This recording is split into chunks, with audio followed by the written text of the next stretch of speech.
Welcome to the second plenary session of VES 2020. I hope you hear me clearly. My name is Li Dao and I'm from Aalborg University of Denmark, and I'm also a member of the educational network of AVSC Global. I'm going to chair this session and with the moderating assistant of An Nguyen from University of Paris 8 of France. I hope you enjoy the first plenary session, and I myself found it very inspiring, and I also thought that we could perhaps carry on the ideas and thoughts into this session. So in this session, our central theme is redefining aims of education for the 21st century. We are very honored to introduce to you our two distinguished speakers engaging in this theme, Dr. Marek Tezar and Dr. Nguyễn Khánh Chung. So I would like to introduce both speakers before I invite them to talk with you. Dr. Marek Tezar is Associate Professor and Associate Dean International at the Faculty of Education of Social Work, University of Auckland. He has published more than 100 peer-reviewed publications, edited educational book series, academic journals, and engaged in a number of international editorial boards. He has also been active in consultancy and development work, in which he has assisted a number of countries in developing curricular and other educational programs. He has brought with us a very inspiring thought piece on rethinking and innovating education, philosophy of education at the forefront of educational futures. I hope you've had time to get familiar with his written work and video. Our second speaker, Dr. Nguyễn Khánh Chung, is an educational entrepreneur and part-time lecturer at Ho Chi Minh City Open University. Dr. Chung received a PhD in Sociology of Education from the University of Toulouse, Jean Jaurès in France. He has conducted and published many comparative studies and translated works on learning topics. He's also a very active debater on local and international educational forums. He has shared with us a very thoughtful speech titled Autonomy of Actors in Learning. And again, I hope you've enjoyed listening to this talk. So on behalf of the audience, I would like to thank you, Dr. Tezar and Dr. Chung, for your dedicated contributions and for being here with us today. Now, I would like to invite Dr. Marek Tezar and then Dr. Chung to speak to the audience in 5 minutes each.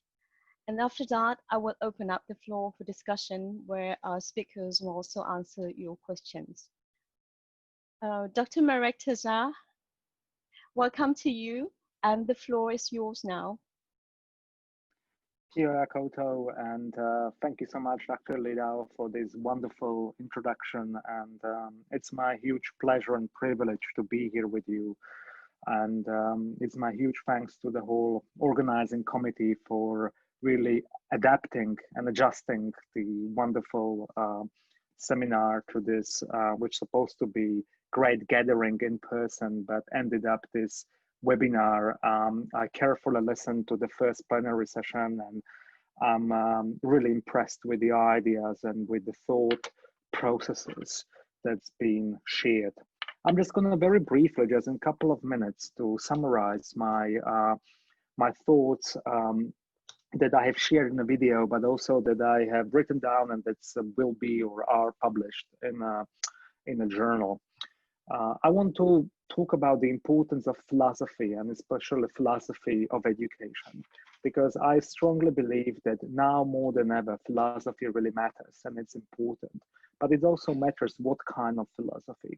In order to understand that, we need to think about what is philosophy and what kind of questions philosophy asks of us, especially in education.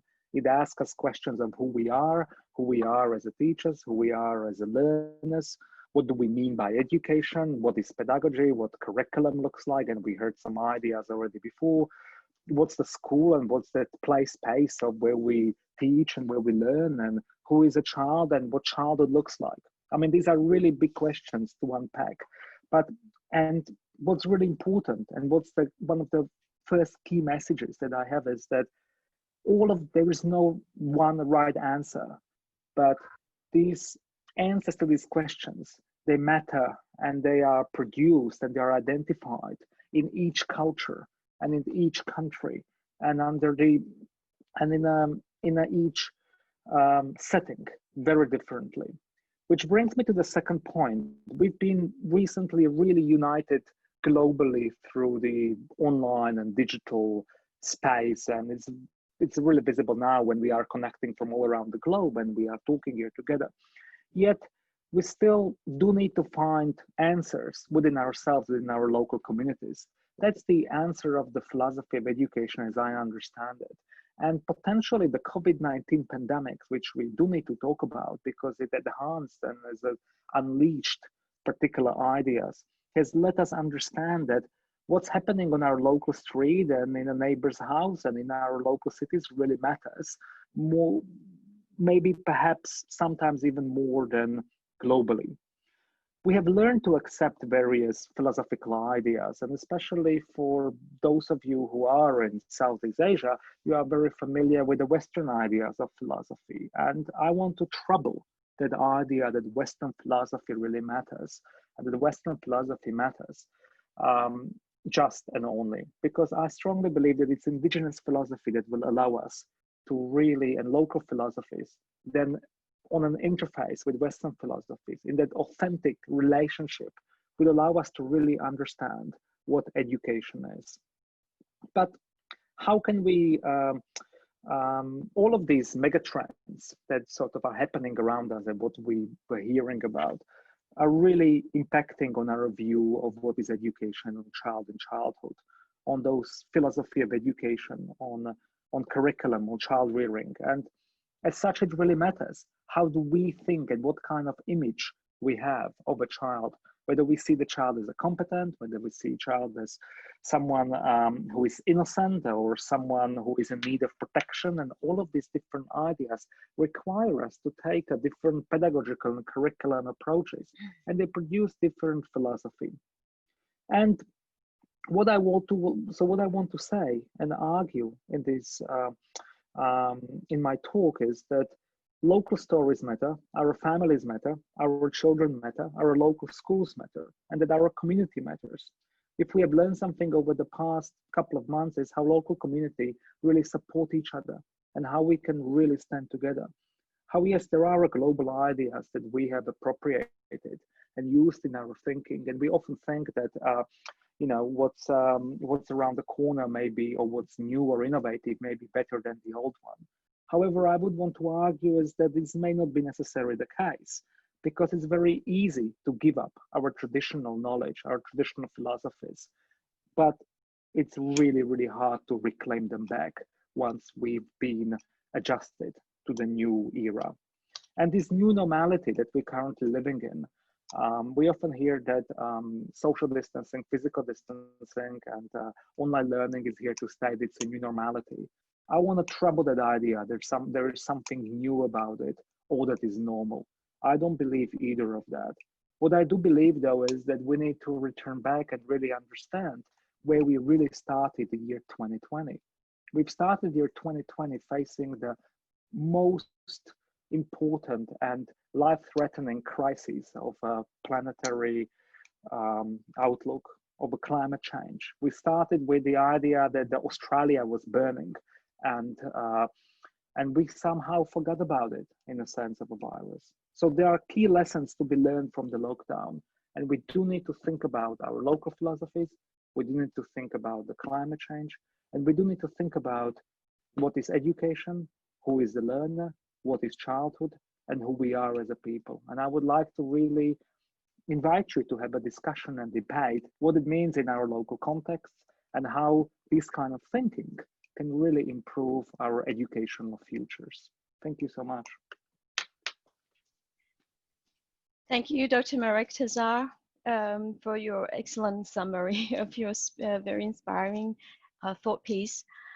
I would like to turn to Dr. Chung and invite Dr. Chung to speak in the next 5 minutes. Dr. Chung, I guess, will speak in Vietnamese, and I guess it's much easier for our Vietnamese audience. Yeah, but of course, I hope that our foreign speakers will bear with us. Yeah. So, Dr. Chung, are you on now? Anh Trung xin mời anh phát biểu ạ. Xin chào mọi người. Tôi đã gửi cái video rồi, tôi cứ tưởng là hôm nay mọi người có xem cái video thôi, nhưng mà tôi xin tóm tắt một chút xíu về cái bài nói chuyện của tôi ở trong cái hội thảo này. Tôi chọn chủ đề là cái tôi nhấn mạnh về cái tính chủ thể ở trong cái việc học. Tính chủ thể, tôi xin mở ngoặc một chút là cái tính chủ thể mà trong cái đề tài của tôi muốn nhấn mạnh đó, thì tôi muốn nhấn mạnh cái vai trò, cái vị trí quan trọng, trung tâm của người học. Mà ở đây chúng ta đang bàn đến trong một cái bàn đến cái việc học ở cái hệ thống nhà trường. Ở đây là cái trường phổ thông đó, có nghĩa là các em học sinh đó. Thì ở đây có nhiều cái tiếp cận để mà nói lên cái tầm quan trọng đó của các em, nhưng mà tôi chọn một cái điểm cụ thể thôi. Đó là ngay cái việc mà các em thâu nhận thông tin đó, đón nhận thông tin đó, từ thầy cô, từ cái hệ thống giáo dục đó, thì các em nói theo cái cách nói của giáo sư Jordan Andre là các em chính người học là tác giả của cái sự học của mình, của những cái gì mà các em đón nhận. Ở đây thì từ xưa đến nay thì các nhà triết học cũng như các nhà tư tưởng giáo dục cũng đã nhấn mạnh cái điểm này rất là nhiều rồi. Ví dụ như là Maria Montessori, hay là các nhà thần kinh học á, cái thời gian gần đây á, thì một số cái kết quả nghiên cứu về thần kinh học, về não học á, thì cũng đã cho chúng ta biết nhiều cái thông tin hơn. Mặc dù các cái kết quả nghiên cứu về não học á, cái bộ não của chúng ta cũng tuy là nó nhỏ nhưng mà nó rất là vĩ đại ha. Cho đến nay thì tôi thấy cũng là chưa có nhiều cái nghiên cứu sâu tới nơi tới chốn về cái bộ não của chúng ta. Nhưng mà dẫu sao thì chúng ta cũng biết hơn trước đây là nhiều những cái tiến bộ của khoa học, các cái công nghệ chẳng hạn như là điện não đồ chẳng hạn đó, thì cung cấp cho chúng ta thêm một số thông tin mà tôi nghĩ là những cái thông tin mới đó nó hữu ích cho cái công việc giáo dục của chúng ta. Thì cái điểm mà tôi muốn nhấn mạnh đó thì là chính các em là tác giả của cái sự học của mình, chứ không phải là thầy cô, không phải là nhà trường. Mà khi mà chúng ta ý thức được như vậy đó, tôi chắc là có lẽ là tôi nói một chút để cho nhấn mạnh cái điểm là các em là cái người học, là cái chủ thể, là cái tác giả của cái sự học của mình. Là tại vì cái cơ chế của não bộ của chúng ta đó, khi mà chúng ta đón nhận một cái thông tin, chẳng hạn như là tôi lấy ngay cái ví dụ mà tôi đang nói chuyện với quý vị ở đây thì những cái thông tin tôi phát ra, những cái cử điều không lời mà tôi đang trình bày và tất cả mọi người đang nhìn tôi ở đây á, thì nó là một thôi. Nhưng mà khi mà đến với mọi người đó, đến với mỗi một quý vị á, thì chắc chắn mỗi một người sẽ đón nhận cái thông tin của tôi nói một cách khác nhau. Tại sao? Tại vì á, quý vị có những cái nhận thức của quý vị, quý vị có cái bộ lọc của quý vị. Mỗi người chúng ta là một cái chủ thể duy nhất và khác biệt, ngay cả trong cái việc mà đón nhận thông tin, trong cái việc học tập cũng là duy nhất và khác biệt. Mỗi người có một cái cách khác nhau. Các em học sinh cũng như thế, mỗi em học sinh là một cái chủ thể duy biệt, đón nhận thông tin, học tập một cách khác nhau. Thì mỗi người có một cái bộ lọc khác nhau. Tôi nói ra, tôi nói những cái lời đều là đến chung với mọi người, nhưng mà mỗi người đón nhận như thế nào, ở mức độ nào thì tùy vào cái gọi là cái bộ lọc của quý vị, cái văn hóa của quý vị, cái não tràng của quý vị. Trong tiếng Pháp thì gọi là cái conception.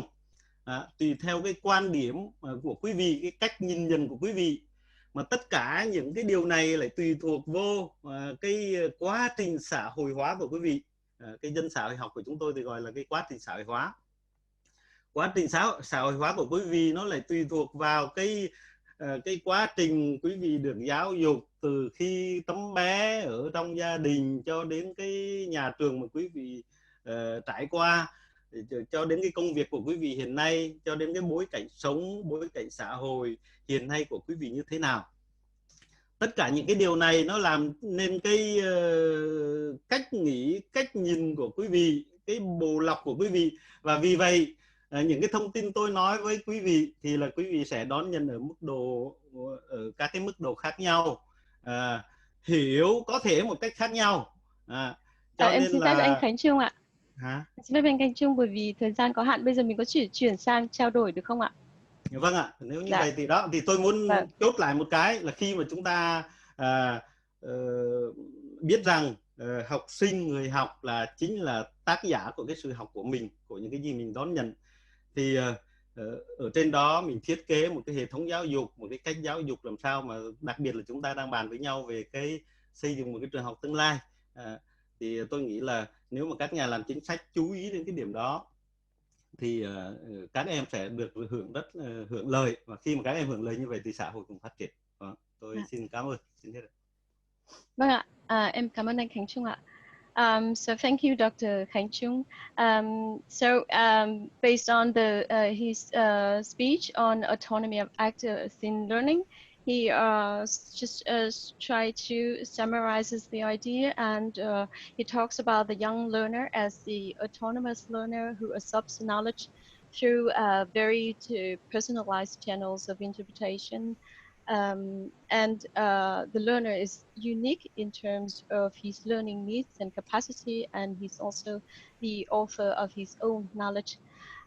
So I would like to open up for discussion. And first of all, I would like to have a question to both Dr. Tizar and Dr. Chung. Yes, just a second. So as we learned from Dr. Chung that each learner is unique in learning path and learning needs, and also from Dr. Tizar that the child is embedded in his local context, should we leave the definition of the aim for education to local educators, local schools and institutions? And is there any underlying idea of what such an aim should look like? So perhaps Dr. Tizar, you can address this first. Thank you for that question. That's a really difficult question to answer. I think that there is something about the idea of a child, an idea of the local knowledge that is so important. And I guess the question that philosophy asks is that not which knowledge is better or it's more important, but it's more sort of axiological question. That means that which provides particular value or which provides particular meaning and which provides particular well-being for the local person and for the local people, local culture. And one thing that we have learned over the past century of very deep colonization, we have learned that the local knowledge has been advised and created as the one that's not important, that is disregarded, that it's old-fashioned. It's been moved it's been separated between from a notion of science to a notion of a myth, and so on. And I think that when we think about the idea of a child, we need to always think about the interface between what's happening locally and what's happening globally. Because the truth is, we live in a global world and we have a global understanding of the trends and things that are happening. However, they are only relevant as long as we consider the local philosophies and local thoughts. As such, asking the local thinkers and the local teachers and parents, what do they think is best for the child? What do they think is that the autonomous learner looks like? Or what do they think is a good education for the child? Is more important than asking what are the most important trends that we've seen on TV, or what we've seen in some fancy books published in Europe or in US. The idea is that we do need to understand and believe in the local knowledge and local philosophy. Well, thank you very much. I find it very interesting. I think we can take some questions from the audience, because I can see there are coming some questions. Maybe Anne, could you please help with collecting or saying the questions out loud? So there is one question for Dr. Khánh Trung. So should I pose the question in Vietnamese or in English? Yes, maybe first in English and then Vietnamese. We can, yeah, we can support each other. So what do you think pre-service teachers should be trained or equipped with so that they can facilitate their future student learning autonomy? So in Vietnamese, it means that anh Khánh Trung, anh có nghĩ là cái giáo viên phải được đào tạo hay là đào tạo trước để mà có thể tạo điều kiện cho vấn đề là học sinh có thể tự chủ trong vấn đề học ạ? Dạ, tôi nghĩ là rất là quan trọng cái việc mà giáo viên cần phải được đào tạo để hiểu biết về về học sinh. Tại vì khi chúng ta đặt học sinh làm trung tâm đó, thì giáo viên phải được đào tạo chứ, nhất là đào tạo để mà hiểu biết về cái não bộ ha.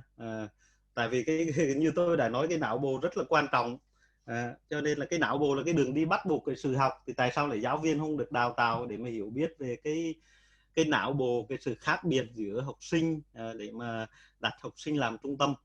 Tôi nghĩ một cái giáo án tốt đó là một cái giáo án mà cái người thầy đó phải bắt đầu từ cái người học, từ từng người học cụ thể, để xem các em có những cái đặc biệt như thế nào, những cái đặc điểm về tâm lý, sinh lý, về cái cách học khác nhau như thế nào. Rồi từ đó thì chúng ta áp dụng cái phương pháp mà tôi thấy tốt nhất, đó là phân hóa. Tiếng Việt mình gọi là phân hóa, đúng không? Khác biệt hóa ở trong giáo dục dựa trên những cái đặc biệt của các em. Tôi nghĩ đó là một cái mô hình lý tưởng, cho nên cái việc mà đào tạo cho giáo viên rất là quan trọng. Dạ, cảm ơn anh Khánh Trung ạ. I can see that there's coming a question, and I guess this is about education philosophy. So I guess it's addressing Dr. Tazar. What is the difference of traditional educational philosophy and the educational philosophy in the 4.0 industry area? And this question comes from Mai Van Ding. Right. That's a very, very complex question, and a very good one, because I don't think there is I personally think there is not much difference, because we're still asking the same fundamental questions of ourselves and of education. I think what's different about the age of 4.0 or AI age is that we are much more relying on our expansion of our philosophical thinking.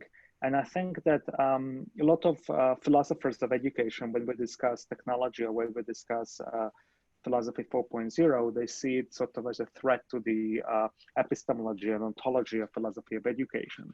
I see it personally as an opportunity and a potential to unleash the opportunity to engage in the debates and in the discussions with other thinkers from other areas, and particularly with thinkers from other countries. I keep on repeating the same idea. It is about the interface between traditional philosophy of education and those other local philosophies of education. But I saw also a question coming through, which was asking about how do we encourage this philosophy of education, which is produced locally, to be elevated or to be enhanced? Well, I'm not the right person to answer it, because that's exactly the problem of asking Western philosophers of education to say something about the local philosophies of education in other countries. These are actually where is that interface, the debate, the discussion that we can enter to and we can answer. So I hope that has a little bit opened up the possibility for debate in that area. Please allow me to take a couple of questions more before we end the session. Anne, could you help with the next question? Yes. So it raised one question from audience to Dr. Marek.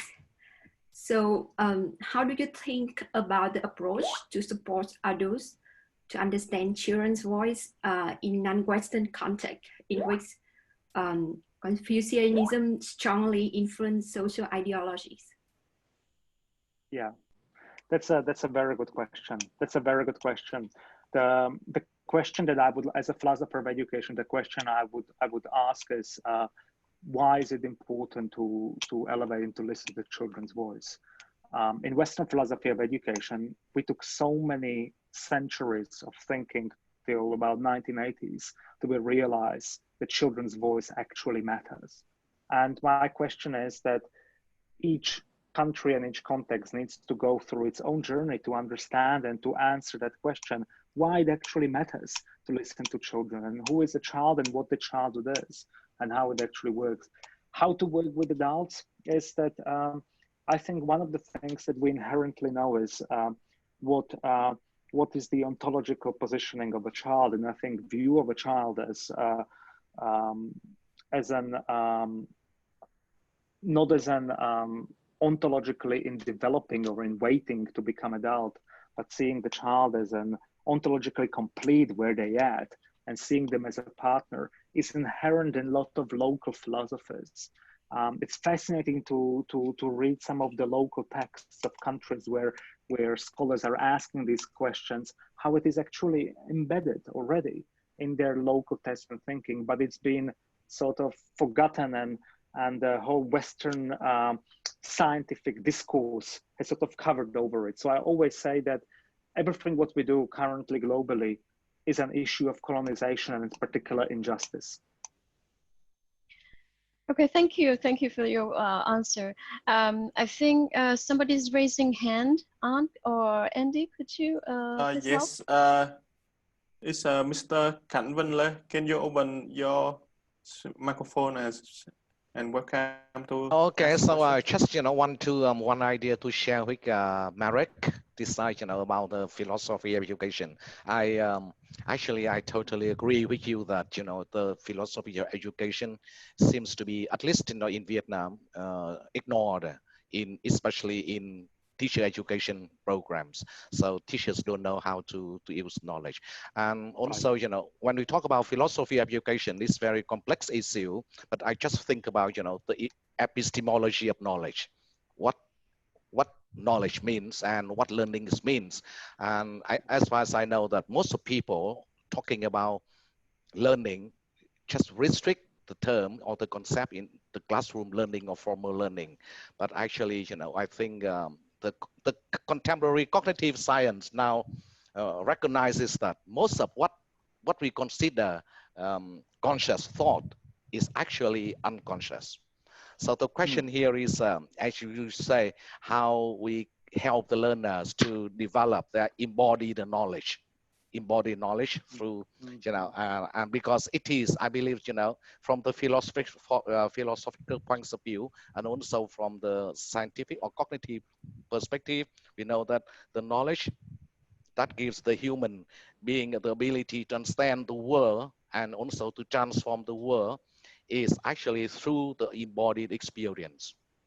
And in your opinion, and also from your experience, how at least education like Vietnamese education and Vietnamese educators help to develop the learners that kind of knowledge. I mean, so embodied experience or embodied knowledge, so that we can develop their embodied cognition concerning the global and the local issues.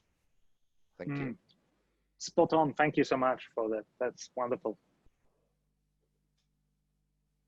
It's an I absolutely agree with you what you said. I think that there is an I would say that one of the things that we witnessed what the Western philosophical concepts when they were disseminated and utilized in various forms to create and to support creation of educational systems around the world. They have very much portrayed particular scientific way of thinking and finding the one answer and looking at knowledge in very narrow area. And we have a lot of work to do to open up the possibility of epistemology now and to really look at the multiple ways how we're looking at learning.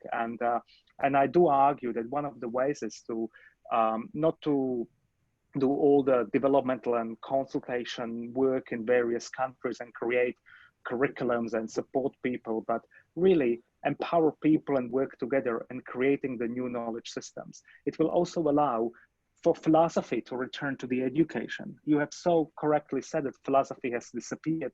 I agree, it has disappeared also from Western education system. It's been replaced by psychology and it's replaced by the particular learning theories that are reducing the number of outcomes. They're narrowing the opportunities for us to engage. And the rationale for that is because they are easier to enact. Philosophy asks so many questions of us and demands that the teacher and the learner are thinking always in multitudes, not in singularity. And I think that there is a particular opportunity for us to engage in a debate like we do right now and to think about how we can further take this discussion further to enhance the opportunities that such an interface allows us to do. You mean that, probably, as far as I understand you, probably I could be wrong, but I think, that the ultimate goal of the 21st century education is to educate consciousness. Yeah. Yeah. I would agree with that. That is one of them. One of them. Okay, thank you. Okay, thank you. Thank you. I think. Thank you. Let me take a question to Mr. Kang Chung. There's coming a question in Vietnamese here. Theo anh thì vì sao khoa học về não bộ chưa được đưa vào chương trình đào tạo giáo viên ở Việt Nam ạ?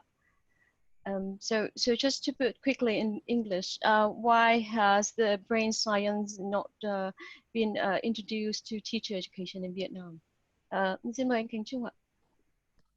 Tôi nghĩ là không những là ở Việt Nam nhưng mà nhiều nước thì cũng không biết tại sao mà cái việc mà nghiên cứu, cái việc mà giảng dạy về não bộ ở trong cái trường học người ta xem nhẹ, thậm chí là bỏ qua. Cụ thể chứng minh là cách đây mấy năm ở trên cái chương trình VTV1 gặp người đương thời thì tôi nhớ là giáo sư Tony Bison cũng là đặt cái câu hỏi tương tự như thế. Giáo sư Tony Bison là tác giả của cái bản đồ tư duy đó. Ông đặt ra câu hỏi là tại sao chúng ta mua một cái truyền hình về hay là bất kỳ một cái máy nào về thì ở trong cái hộp xốp cũng có một cái cuốn sách hướng dẫn sử dụng rất là chi tiết, rất là bài bản, rất là cụ thể. Và tại sao là cái bộ não của chúng ta nó quan trọng như thế, nó tinh vi như thế, nó cần thiết như thế? Cái hệ thống giáo dục lại có cái khuynh hướng là xem nhẹ để bỏ qua. Chúng ta tập trung chú ý đến chương trình, đến sách giáo khoa, đến cái cách giảng dạy như thế nào, mà chúng ta lại bỏ qua một cái khâu quan trọng nhất, đó là cái nghiên cứu về não bộ. Thì tôi nghĩ là cái đó là cái hoàn cảnh chung chứ không phải là riêng gì ở Việt Nam. Thì hy vọng là chắc là trong tương lai thì cái chúng ta chú ý hơn về cái điều này.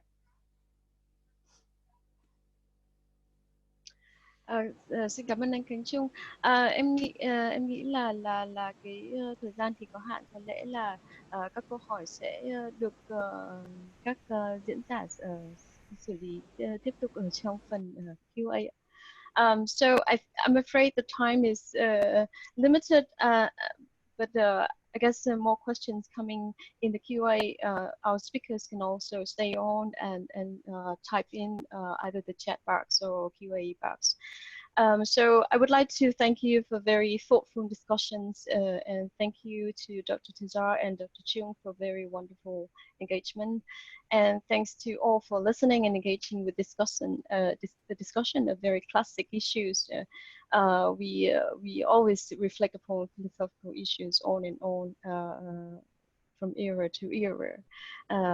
So I hope we will continue to reflect upon these issues raised today, and I hope that this mutual engagement will open up for future collaboration and learning from one another. So now we are going to have a lunch, a noon break of 2 hours. I'm sorry to eat into lunchtime, but I know this is quite early lunch to start, but traditionally we have a very long lunch break. So, but in between there will be a happy lunch informal session in Vietnamese, where you're welcome to bring your own lunch and join a virtual get-together with the coordination of some of my colleagues. So the room for happy lunch will be the same Zoom link as this room. So stay on, and of course, you foreign guest speakers, you're also welcome to stay on and chat and interact with our audience. And of course, you're also welcome to bring your lunch too. So thank you, and see you in the next sessions.